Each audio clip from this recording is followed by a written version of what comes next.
Hallelujah. आप सभी को जैमसी की और फैमिली कन्वर्सेशन मीटिंग में दूसरे भाग में आप सभी का स्वागत है। दोबारा फिर हम वहीं से शुरू करते हैं कि एक परिवार जो है वो दो जनों के एक साथ रहने से बनता है। वो दो जन कौन है? आमीन। कोई बता सकता है क्या वो दो जन कौन हैं?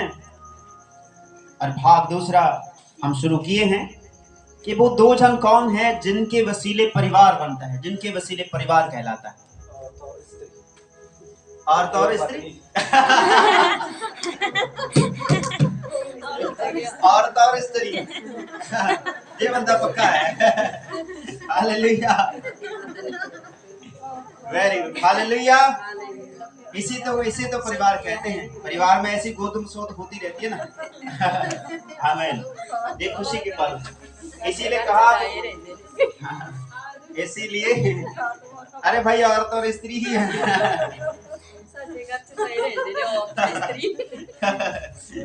आमीन। ये बड़ा आनंद आया भाई। आमीन।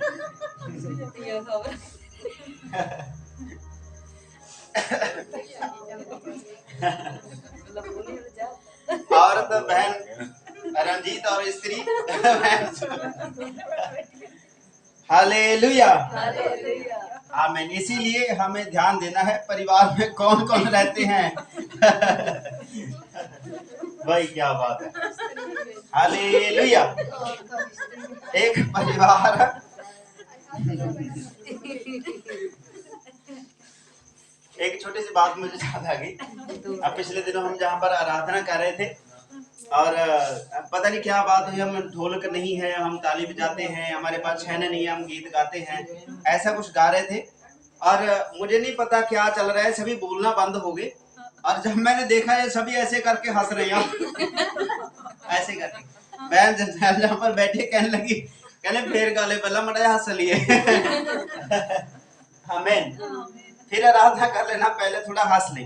इसीलिए परमेश्वर के जो परिवार हैं वो उनकी निशानी क्या है? उसमें आनंद है, वो प्रेम है, वो खुशी का पैगाम सुनाते हैं। आमीन। तो घरेलू बातचीत भाग 2 में आपका स्वागत है। और एक परिवार कैसे बनता है और कैसे एक परिवार कहलाता है, इन सारी बातों को जानने के लिए हमें सिर्फ दो जनों को जानने की जरूरत है। आमीन। और वो दो जन कौन है? हालेलुया। बस इन्हीं दो जनों को हमने गहराई से जांचना है, देखना है कि वो दो जन कौन है जिनके वसीले एक परिवार कहलाता है, एक घर कहलाता है। वो दो भाई नहीं है, वो दो बहनें नहीं है, वो दो बुजुर्ग नहीं है, वो दो बच्चे नहीं है, जिनके वसीले एक परिवार बने जो परिवार कहलाए।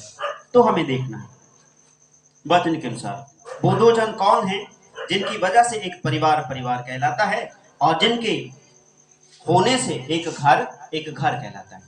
जब हम इन छोटे छोटे भेदों को जान गए, समझ गए अच्छी रीति से, तो मेरे भाई मेरी बहन, आपका परिवार कभी भी टूटेगा नहीं।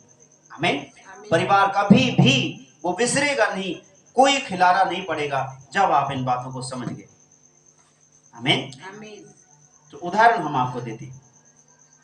किसी भी बात या फिर किसी भी वस्तु की उत्पत्ति होती है, उसकी पैदाइश होती है और उत्पत्ति होने के लिए कोई चीज होनी चाहिए। किसी चीज को बनाने के लिए, जैसे इस बॉक्स को बनाया गया, इसमें लकड़ी है और रबर वगैरह डाली गई है और लोहे का कुछ जाली वगैरह डाली गई है और गत्ते का बीच में स्पीकर का पर्दा बनाया गया, चुंबक है, लोहा है, तारे हैं, इलेक्ट्रिशियन का काम इसमें है, तो इसमें से आवाज आती है।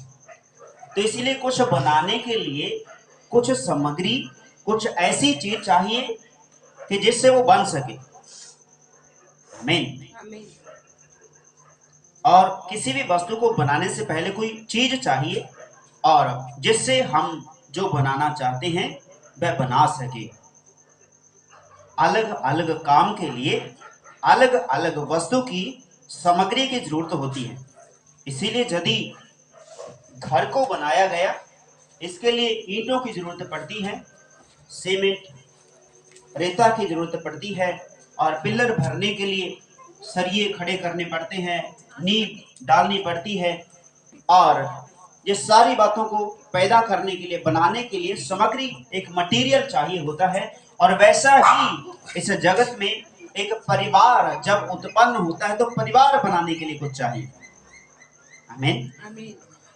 क्या आप कोई चीज बनाते हैं, जहाँ पर बैठे हैं सभी, कोई खेती बाड़ी का काम करते हैं और अपनी मेहनत मजदूरी करते हैं, कोई कैसी रीति से, कोई किसी रीति से काम करते हैं, और हमें जहाँ पर स्त्रियां बैठी हैं, हमारी प्रिय बहनें, आमीन, जब रोटी की जरूरत होती है तो क्या किया जाता है? आमीन। बहनें तो अच्छी तरह जानती हैं, बोल दीजिए। रोटी बनाई जाती है। रोटी बनाई जाती है, किस रीति से बनाई जाती है? आटा गूंद के। आटा गूंदने के लिए क्या चाहिए? पानी चाहिए। आमीन।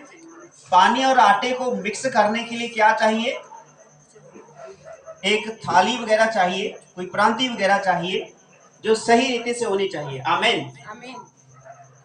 तो इस आटा गूंदने के, रोटी बनाने के चक्कर में सबसे पहले क्या करना होगा? आटे को पिसवा के लाना होगा, और आटा पिसवाने के लिए कणक होनी जरूरी है। कणक होने के लिए बीज बोना जरूरी है, और बीज बोने के लिए एक पहली एक जमीन होनी चाहिए, और जमीन में बीज बोने के लिए बीज भी तो होना चाहिए। आमीन। और जो बीज जमीन में बोने के लिए बीज हो, और बीज को बोने वाला भी तो होना चाहिए। आमीन। बहुत बड़ी बातें हैं। अकेला यहीं पर समाप्त हो गया कि जब भूख लगती है तो कहते हैं रोटी बना के लेके आ, और रोटी बन जाती है, लेकिन उसके पीछे बड़ी बातें हैं। कितनी वस्तुओं की जरूरत पड़ गई। आमीन। कितनी वस्तुएं चाहिए हमें कि एक रोटी बनाने के लिए, कितनी बातें हमें चाहिए। आमीन। तो जब हम कोई बात पैदा करते हैं, बनाते हैं, तो उसके दौरान हम इन बातों को देखते हैं। किसी भी बात को बनाने के लिए जो बात हम बनाते हैं, जो बात हमें चाहिए, जिस चीज को हमने बनाना है, उस चीज को बनाने के लिए वैसी ही सामग्री हमें चाहिए जो चीज हमने बनानी है। आप किसी वस्तु को बनाते हैं, बल्कि उसका इस्तेमाल किस जगह पर, किस बात के लिए, कैसे इस्तेमाल किया जाएगा, और बनाने से पहले सोचा जाता है। इसी तरह आपका परिवार बनाने के लिए भी किसी ने सोचा है, बहुत अच्छी तरह सोचा है। कौन है वो? आमीन। घर बनाने के लिए सोचा गया, वो आप हैं। खाना बनाने के लिए सोचा गया, वो आप हैं। खेती करने के लिए सोचा गया, वो आप हैं। लेकिन आप जो खेती करते हैं, आप काम करते हैं, आपको जब किसी ने बनाया तो वो कौन है? परमेश्वर। हालेलुया। एक बार जोर से ताली बजाइए, और जोर से ताली बजाइए, सृष्टि को बढ़ा दीजिए। आमीन। और इस कदर जब हम इन बातों को देखते हैं कि इन सारी बातों के बीच में जो हमारा एक परिवार को बनाने वाला, एक बहुत अच्छी तरह सोच रखने वाला, वो कौन है? परमेश्वर है। परमेश्वर ने परिवार को इस कदर बनाया। परिवार को बनाने से पहले जो अभी हमने सोचा है ना, अभी वचन के बीच में से कुछ बातें सीखने के लिए आगे चलते हैं, और इस उदाहरणों के द्वारा हम सीख पाए कि एक वस्तु को, एक रोटी ही को बनाने के लिए कितनी मेहनत करनी पड़ती है। आमीन। तो इसीलिए ये रोटी किसके लिए बनाई गई? एक मनुष्य के लिए।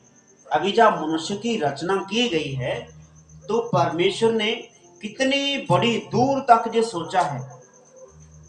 आमीन। आपके और मेरे लिए सोचा है, मेरे और आपके बच्चों के लिए सोचा है, फिर उनके बच्चों के लिए, फिर उनके बच्चे, फिर उनके बच्चे, उनकी पैदाइश, जनरेशन पर जनरेशन, और पैदाइश पे पैदाइश, उन सभी के लिए सोचा जो अखीरला मनुष्य होने वाला है। आमीन। इसी रीति से वो इस कदर इतनी गहराई से परमेश्वर ने एक परिवार को बनाने के लिए सोचा। इन बातों को सोचते हुए बड़ी बड़ी हलीमी के साथ में परमेश्वर की हजूरी में बैठना पड़ा। तकरीबन मैं 2 घंटे परमेश्वर की हजूरी में बैठा रहा, पेन और कॉपी लेके। आज की बात नहीं है, काफी समय की बात है, लेकिन वचन जो आज के हैं, और इन वचनों के दौरान काफी समय हम बैठे रहे परमेश्वर की हजूरी में। प्रभु, मैंने परिवार के बारे में लिखना है, कई सालों की बात हम बता रहे हैं, और कुछ भी शब्द नहीं मिला। कुछ भी शब्द परमेश्वर ने दिया नहीं कि क्या है, कुछ नहीं दिया। फिर परमेश्वर ने इन बातों के बीच में सिखाया कि एक चीज बनाने के लिए कितनी बार सोचना पड़ता है। हम घर बनाते हैं, पूरी प्लानिंग करते हैं कि जहाँ पर सोफा रखा जाएगा, जहाँ पर ऐसे करेंगे, जहाँ पर रसोई बनेगी, जहाँ पर चूल्हा टेकेगा, जहाँ पर बर्तन धोने के लिए सिंक लगेगा, जहाँ पर वॉशरूम वगैरह बनाएंगे, जहाँ पर वॉश बेसिन फिट करेंगे, हाथ मुंह धोएंगे, जहाँ पर कोलगेट का वो रखा जाएगा, पेस्ट रखा जाएगा, जहाँ पर बुरश रखा जाएगा, और रसोई में किचन में चमचा कहाँ पर रखा जाएगा, स्पून कहाँ पर रखा जाएगा, गिलास थालियाँ सब कुछ कैसा रखा जाए। देखो कितनी बातें हैं। घर तो घर है, हमें अभी घर अकेला मनुष्य से नहीं बनता, वो बहुत सारी चीजें होती हैं, मंजे बिस्तरे, बड़ी चीजें चाहिए हमें। इसीलिए जब भी आप और मैं एक घर को बनाने के लिए और कितनी बातों को देखते हैं कि हमें ऐसा करना है, ऐसा करना है, वो सारी चीजें घर बनाने से पहले सोची जाती हैं। ऐसा नहीं कि घर को खोद लिया और बना दिया। बहुत सारे लोग जब इस भवन की उसारी कर रहे थे तो बहुत सारे कहते थे कि पता नहीं क्या कर रहे हैं, क्या दिक्कत है, क्या काम ही नहीं कर रहे। अभी जो आप सभी देखते हैं, सभी को नजर आ रहा है ना जो मेहनत की है। आमीन। पिछले समय हमारे भाई साहब आए, भरपूर सिंह जी, और वो तब कह रहे थे कि एमी खपी जाना यार, तो कानों खपाई करी जाना, मिट्टी पट्टी जाना। और फिर जब उसको प्लानिंग बताई और वो प्लानिंग बताई उसको समझ में आ गई, और फिर वो खुद भवानीगढ़ से चल के आया और जो नीचे बेसमेंट बनी जो खुद पटा कर गया। आमीन। जब बातें आपको समझ में आ जाएंगी कि क्या प्लानिंग है, तब आप समझ पाएंगे कि वाकई ये अच्छे हैं। तो तब क्या हुआ, अभी जो पिछली बार अभी आके गए हैं तो पूरी प्लानिंग उसके समझ में आ गई कि बहुत अच्छा बन जाऊंगा, बहुत सोना बन जाऊंगा, क्योंकि उन सब कुछ क्या हो गया, उनके सामने एक शीशा नजर आ गया कि क्या बनाना चाहते हैं। तब नहीं पता था किसी को। एक भाई बुजुर्ग जो टिब्बा में से हैं, वहां पे नहर के पास में से वहां पर रहते, और वो जहां पर आए संगति में प्रार्थना करवाने के लिए, और जहां पर बैठे और नीचे जो कमरा पहले था और 2-2.5 फुट गहरा था, और जहां पर नीचे उतरते उतरते दुआ प्रार्थना करके संगति समाप्त होगी, जाते जाते कहने लगा, पास्टर जी उरे आइयो माड़ा जा ते, और ऊपर चले गए। और फिर कहने लगा जी यहाँ तो घुटने बहुत दुखने लगे गए जाता चढ़ते चढ़ते। मैं भैया उतरे हो, बैठे रहे, अभी ऊपर चढ़े हो, इतने में दर्द करने लगे। कहना इसमें मिट्टी मुट्टी डालो। वहां मिट्टी नहीं डालूंगा मैं तो और गहरा करूंगा। और गहरा करोगे, एक ही गल बनी। और दुआ प्रार्थना कराओगे, चला गया, मुड़ के वो आया नहीं गा। हमें लेकिन अब जब उनको पता चला कि क्या बात है, अभी सारी बातें क्या भैया क्या बात है, और राखे गए, मिल के गए, बातचीत करके गए, कि आनंद आ गया जी बैठ के जहां पर दुआ प्रार्थना करने का। क्यों? क्योंकि जब तक आप किसी बात को समझेंगे नहीं, प्लानिंग को समझेंगे नहीं, आपको परिवार या फिर किसी बात को जो आप बना रहे हैं उसकी प्लानिंग आपके जहन में है नहीं तो कुछ भी पल्ले नहीं पड़ेगा। इसीलिए यदि जिंदगी को समझना है तो जिंदगी को पैदा करने वाली बातों को समझना है। जिंदगी में जो काम आने वाली बातें हैं, ये उस जिंदगी को समझने के लिए एक परिवार का होना जरूरी है। एक परिवार के होने के लिए पारिवारिक बातों का होना जरूरी है, और पारिवारिक थिंग्स का, सोचों का होना बहुत ज्यादा जरूरी है। और सोचे कौन करता है? परमेश्वर करता है, मनुष्य सोच नहीं कर सकता, क्योंकि लिखा है तुम चिंता करके अपने सर के सफेद एक बाल को भी काला नहीं कर सकते, या फिर काले बाल को सफेद नहीं कर सकते। इसीलिए चिंता नहीं करनी, चिंता करने वाला एक परमेश्वर है। जैसे लिखा कि परमेश्वर ने एक परिवार को बनाने के लिए बहुत सारी चीजें सोची है, बहुत बड़ी प्लानिंग परमेश्वर ने सोची है। आमीन। ये मनुष्य के बाहर है, मनुष्य की समझ से ये परे बातें। आमीन। परमेश्वर ने आदि में धरती एक परिवार बनाए, धरती पर एक परिवार बनाने से पहले कुछ सोचा। क्या सोचा है? जब परमेश्वर ने मनुष्य की रचना अर्थात धरती पर पहला परिवार बनाने के लिए निर्माण किया, निर्णय लिया है, तो ऐसे ही नहीं बना दिया कि चलो मनुष्य को बनाते हैं और बना दो। ऐसा नहीं। आज भी कई बार जब कोई काम काज करते हैं अपने घर का या कोई कहीं पर भी, और वो कर देते हैं काम के, कर दो जी कोई दिक्कत नहीं है, लेकिन जब वो बाद में वो दिक्कत आती है फिर उसको कहते हैं अभी तोड़ दो इसको। अभी सुनाम में एक काम आया, तो वहां पर पहले किसी और भाई ने काम काज वहां पे कर दिया और जल्दबाजी में वो काम कर दिया, लेकिन कुछ प्लानिंग नहीं बनाई। जहां से सीढ़ी चाड़नी है चाड़ दीजिए सीढ़ी, और जहां पर गेट रखना है रख दिया जी गेट। अभी जब उनको दिक्कत आई, गली में सीढ़ी बाहर चली गई और वहां पर गेट नहीं लग रहा, गाड़ी नहीं खड़ी हो रही, और जब पौड़ी आगे को चढ़ा दी सीढ़ी, तो छत जो जहां पर लेंटर पहले ही सीढ़ी चढ़ाने से डाल दिया, तो जहां पर सिर्फ 3 फुट की जगह बची और जहां से चढ़ते हैं 3 फुट में जो सर है वो ऊपर लगता है, यहाँ पर आ जाती है वो दीवार, तो ऊपर चढ़ने के लिए जगह बची नहीं। तो जब हम गए, उनको कहा भैया जी किसी प्लानिंग से नहीं बना हुआ, जी तोड़ना पड़ेगा। अभी क्या हुआ, वो सारा तोड़ना ही पड़ा। इसीलिए परमेश्वर ने इस रीति से बनाया कि यदि कहीं पर कहीं ना कोई दिक्कत होती है, किसी सीढ़ी को चढ़ाने में दिक्कत आ गई, किसी घर को बनाने में कोई दिक्कत आ गई, तो आपकी और मेरी समझ से वो बातें परे हैं। उस सीढ़ी को सही करने के लिए, छत पे चढ़ने के लिए उस बीच वाली दीवार को तोड़ना पड़ा। इसीलिए परमेश्वर परिवार को पूरा करने के लिए वो कहीं ना कहीं किसी कड़ी को तोड़ता है और फिर कड़ी को जोड़ देता है। आमीन, हालेलुया। हालेलुया। इसीलिए परमेश्वर ने मनुष्य को बनाने के लिए बहुत बड़ी प्लानिंग बनाई। एक मनुष्य के जब अभी हम कहते हैं कि हमारे बच्चे हैं वो घर में रहेंगे, उनके लिए ऐसा हम बनाएंगे, ऐसा बनाएंगे, ऐसा कपड़ा लीड़ा वो पहनेंगे, ऐसा उनका परिवार होगा, ऐसे उनकी देखभाल होगी, ये पढ़ाई करेंगे, ये आईपीएस बनेंगे, एआईएस की पढ़ाई करेंगे, कॉलेज में पढ़ाएंगे बच्चों को। आमीन। पूरी प्लानिंग होती है कि नहीं? इसी रीति से जब पहले उत्पत्ति की किताब निकाली, आप पहले अध्याय को निकाली, और जब पहले ही अध्याय को हम पढ़कर नहीं बोलेंगे, आप बस ऐसे ही ध्यान दे देना है, आपका ध्यान ले जाएंगे बस उन बातों के ऊपर। पहले ही आयत में लिखा कि परमेश्वर ने जब आदि में आकाश, स्वर्ग और धरती की रचना करी, तो उसने बोल दिया और सब कुछ हो गया। आमीन। ये सब कुछ किसके लिए किया परमेश्वर ने? सोचने वाली बात है। परमेश्वर ने एक परिवार बनाना था, वो परिवार आप और मैं हैं, और आपके और मेरे रहने के लिए परमेश्वर ने इस पूरी कायनात की रचना की। आकाश को बनाया परमेश्वर ने, किसके लिए? बोलिए, मेरे लिए।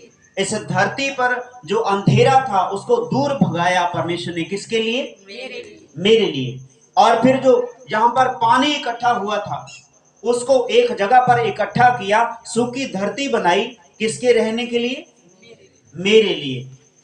और फिर देखिए ये सारी बातें, पहले अध्याय को जब पूरे को हम पढ़ते हैं तो हर एक चीज परमेश्वर ने बना दी, हर एक चीज की रचना की, पशु पक्षी, पेड़ पौधे और जंगली जानवर बना दिए, समुद्र में जीव जंतु सब बना दिए परमेश्वर ने। कीड़े मकोड़े जब आज हम उड़ते देखते हैं, और कई जानवर ऐसे हैं जो जान की हानि करते हैं, कई जीव ऐसे हैं और जो जान की हानि करते हैं, उसी का तथ्य निकाल के, ऐसा मान लीजिए कि सांप है, सांप की जहर मनुष्य की जान ले लेती है, लेकिन उस जहर का असर काटने के लिए उसी सांप का जहर इस्तेमाल किया जाता है।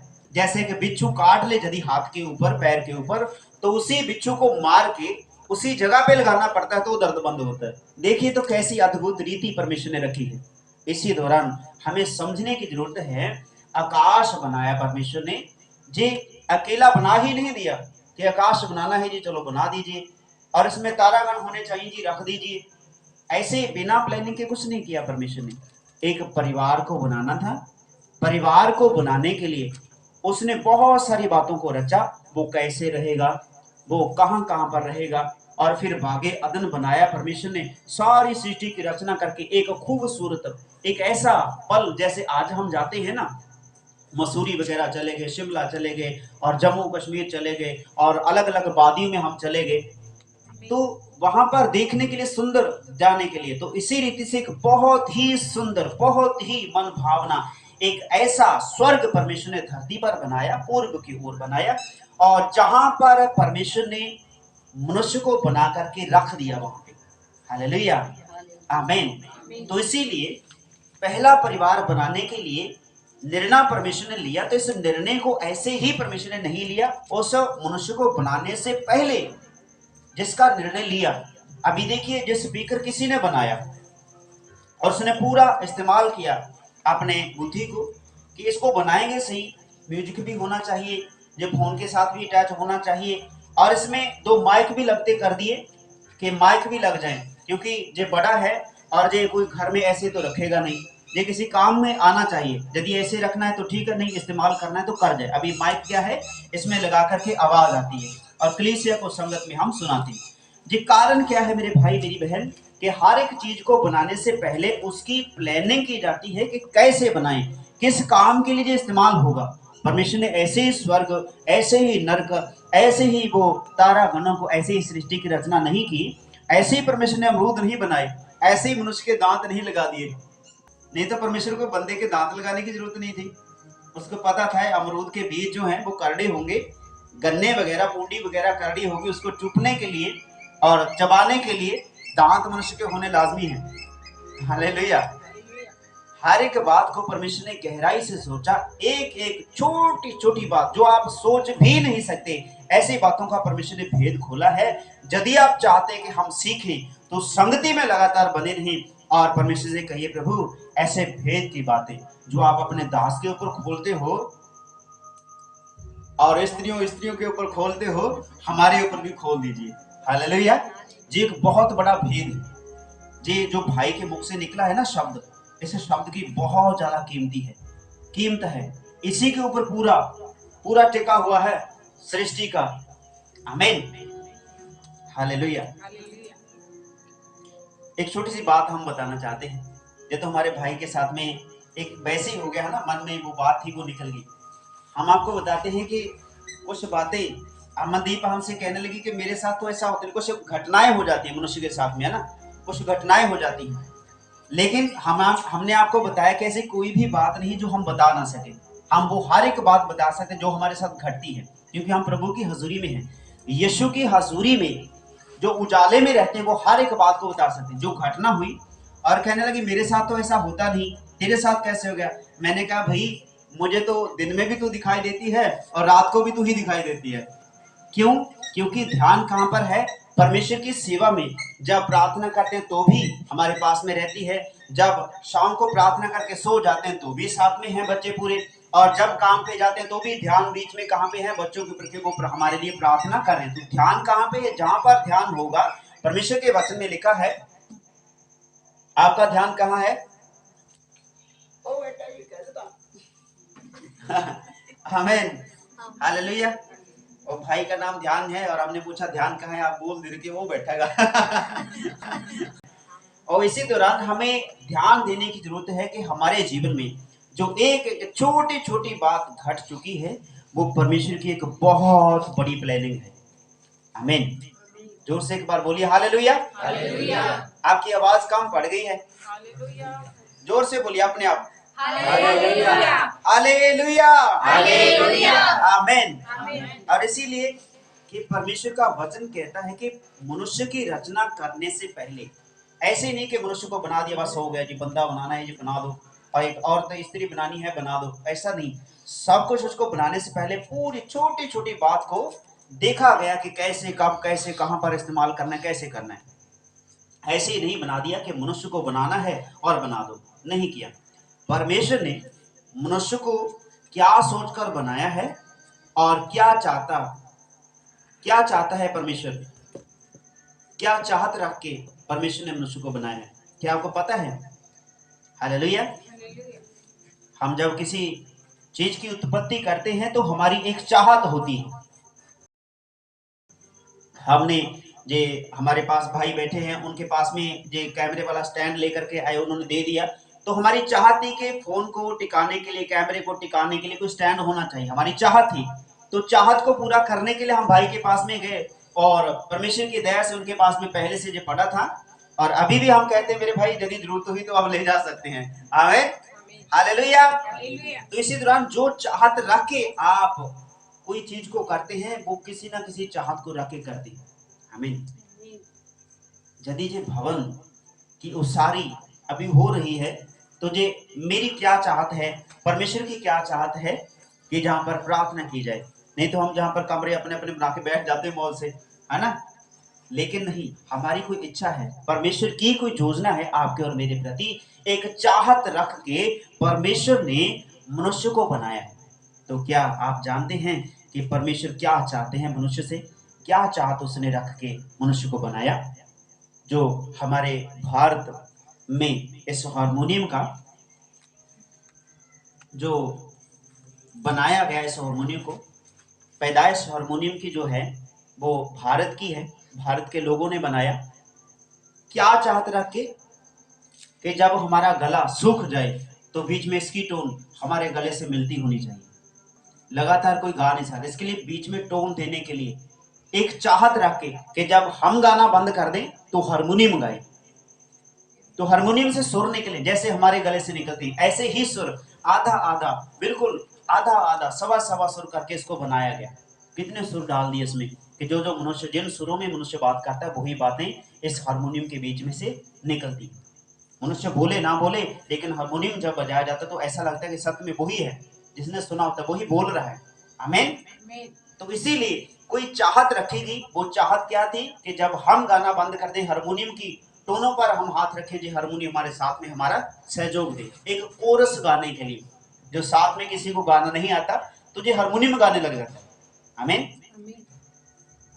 आराधना हो आराधना, यीशु तेरी आराधना, आत्मा सच्चाई से आराधना, पूरे दिल से आराधना। जब कोई आराधना करते हैं तो हारमोनियम साथ में गाता है, एक कोर्स साथ सहयोगी है। तो इसीलिए परमेश्वर ने मनुष्य के साथ भी ऐसा ही किया। परमेश्वर ने मनुष्य को क्या चाहत रख के बनाया, हारमोनियम की बनाने की जो चाहत थी मनुष्य की कि मैं जब थक जाऊं मेरी जगह पर जे गाए, ये चाहत थी। तो मनुष्य को क्या चाहत रख के परमेश्वर ने बनाया, ये दूसरा भाग है जो हम शुरू किए। कोई तो बोलिए, क्या चाहत रख के मनुष्य की रचना परमेश्वर ने की है। जो बाइबल है परमेश्वर का पवित्र वचन, इसको किसी ने लिखा, मूसा ने सबसे पहली 5 किताबें लिखी। जो संत मूसा के बारे में हम जानते हैं, समुद्र को 2 भागों में बांट दिया और पानी का बहाव पत्थरों में से करवा दिया, सूखे में से पानी के फुहारे फुटवा दिए उस मूसा ने क्या सोचा कि जो जो मेरे जीवन में हुआ है, उसने क्या चाहत रखी कि जो मेरे जीवन में हुआ है वो मैं चाहे मर जाऊं, मेरे बच्चे मर जाए, मेरे पोते परपोते मर जाएं, मेरी जीवनी समाप्त हो जाए, लेकिन बाद में एक मेरी चाहत है कि जो कुछ मेरे जीवन में हुआ है लोग उसे जान पाए। उसने इस बाइबल में पहली 5 किताबें लिख दी। आमीन। ताकि उसकी पूरी जीवनी के बारे में हम जान सके। मूसा ने इन किताबों को लिखा, क्या चाहत रख के लिखा कि मेरे जीवन के बारे में यदि कोई भी पढ़े तो वो तुरंत जान लाए कि परमेश्वर ने मूसा के जीवन में ऐसे ऐसे काम किए हैं। आमीन। और वो हमेशा ही इन बातों को बयान करते हैं कि वो हमेशा ही समझदार लोगों के सामने खड़े होकर के वो प्रचार करता है। किन लोगों के बीच में? जो समझदार हैं, जो वचन को समझ पाते हैं, उनके बीच में खड़े होकर के। हालेलुया। तो अभी मूसा की क्या चाहत थी कि इस वचन को लोग पढ़े और मेरे बारे में जाने, मेरे द्वारा परमेश्वर को जाने। आमीन। तो इसी रीति से परमेश्वर ने मनुष्य को बनाया, क्या चाहत रख के बनाया।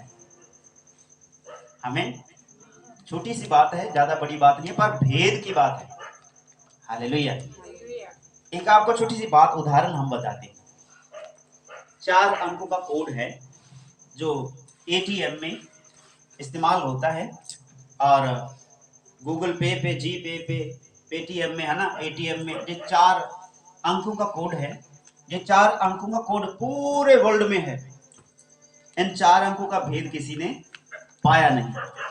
इसी दौरान अंक 4 ही हैं, 3 4 5 हो सकता है। आमीन। 1 2 3 4 हो सकता है, 4 5 6 7 8 हो सकता है। लेकिन इसी तरह उल्टा करके एक नंबर को आगे पीछे करके भी हो सकता है, लेकिन इसका कोड का कोई तोड़ नहीं है। इसे सिर्फ 4 अंकों का। भाई के पास में है, जे अपना एटीएम डालेंगे, नाम सेम ही है, कोई फर्क नहीं पड़ता, बस सिर्फ 4 अंकों का फर्क होना चाहिए। 4 अंकों का भेद है। उसी अंकों को दबा करके आप अपने एटीएम से पैसे निकाल सकते हैं। उसी 4 अंकों की बदौलत आप अपने पिन को ब्लॉक कर सकते हैं, खोल सकते हैं, चेंज कर सकते हैं, अदले बदली कर सकते हैं, बंद कर सकते हैं, कभी भी किसी को पैसे दे सकते हैं, किसी के खाते में से ले सकते हैं। बस 4 अंकों का अंतर है। आमीन। ये एक भेद है। अंक कितने हैं? 4 ही हैं, लेकिन 4 अंकों में बहुत बड़ा भेद है। आमीन।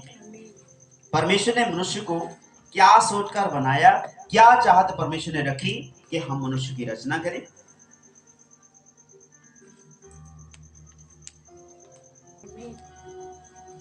ये आपको कंडम करने वाली बातें नहीं है। कमजोर तो नहीं हो रहे सभी? सुस्ती तो नहीं है? नींद तो नहीं आ रही किसी को? तो जोर से बोलिए हालेलुया। हालेलुया। क्योंकि यदि हम रात रात भर बैठकर प्रभु की हजूरी में से वचन को सीख सकते हैं और वचन को लिख सकते हैं, तो आप लिखे हुए वचनों को समझ तो लीजिए। हालेलुया, आमीन। तो इसीलिए जो एक परिवार की बातें हैं जो आपके ऊपर उत्पन्न होने वाली हैं, कि एक एक बात को गहरा भेद हमने जानना है, एक एक बात का।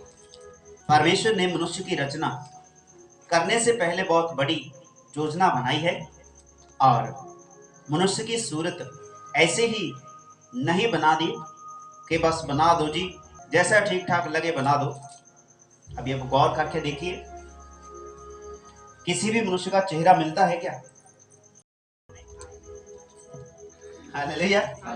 आपको जो बिल्डिंगे हैं या फिर कोई वस्तु हैं, फोन वगैरह है, कुछ भी मिल जाएगा, ये दिन के पत्ते भी आपस में मिल जाएंगे। मनुष्य का चेहरा, उसके फिंगरप्रिंट, उसके आंखों के जो एंटीनाज हैं वो मिलते नहीं किसी से।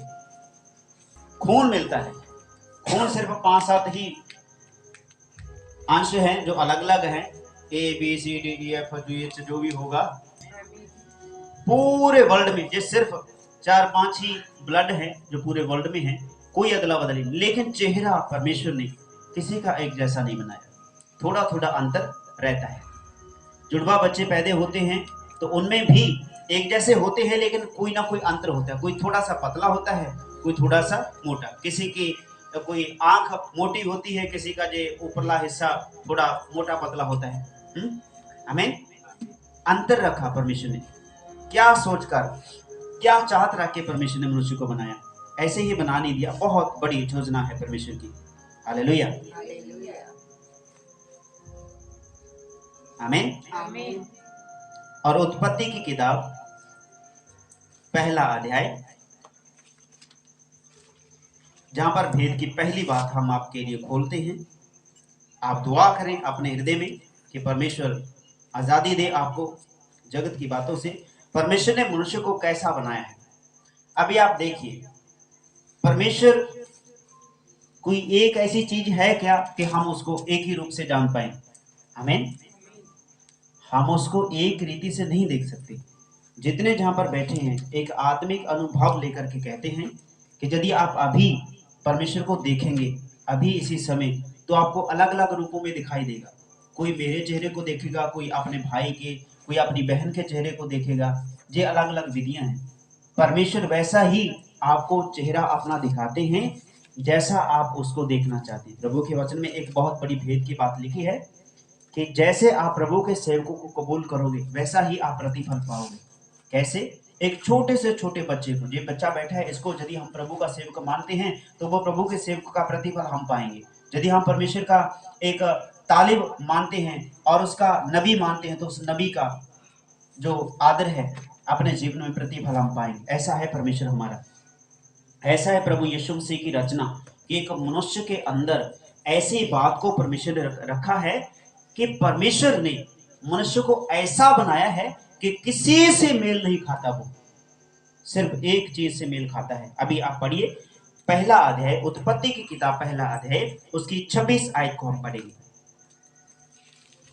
तब परमेश्वर ने आख्या कि ਅਸੀਂ ਆਦਮੀ ਨੂੰ ਆਪਣੇ ਸਰੂਪ ਉੱਤੇ ਅਤੇ ਆਪਣੇ ਵਰਗਾ ਬਣਾਈਏ ਅਤੇ ਉਹ ਸਮੁੰਦਰ ਦੀਆਂ ਮੱਛੀਆਂ। बस, आमीन। अब हम मनुष्य को अपने स्वरूप के अनुसार अपनी योग्यता में बनाएं, ऐसा हिंदी में पढ़िए। फिर परमेश्वर ने कहा, हम मनुष्य को अपने स्वरूप के अनुसार अपनी समानता में बनाएं। आमीन। अपनी स्वरूप के अनुसार अपनी समानता में बनाएं। अभी देखिए, मनुष्य किसी मनुष्य से मिलता क्यों नहीं है? एक मनुष्य का चेहरा दूसरे मनुष्य से मिलता क्यों नहीं? क्योंकि परमेश्वर जो है उसका बहुत विश्लेषण है, बड़ी व्याख्या है परमेश्वर के वचन की। उसका नाम ही अद्भुत है, वो है ही अद्भुत। परमेश्वर ने मनुष्य को किसी जैसा नहीं बनाया, सिर्फ अपने जैसा बनाया। हालेलुया। आप देखें परमेश्वर को। फिर परमेश्वर ने कहा हम मनुष्य को अपने स्वरूप के अनुसार अपनी समानता में बनाए। मनुष्य की रचना जो की गई, परमेश्वर ने क्या सोचकर बनाया मनुष्य को, क्या चाहत रखी, क्या आप जानना चाहते हैं? हमें परमेश्वर ने मनुष्य की रचना क्या चाहत रख के बनाई है, यदि जानना चाहते हैं तो हम तीसरे भाग में बात करेंगे।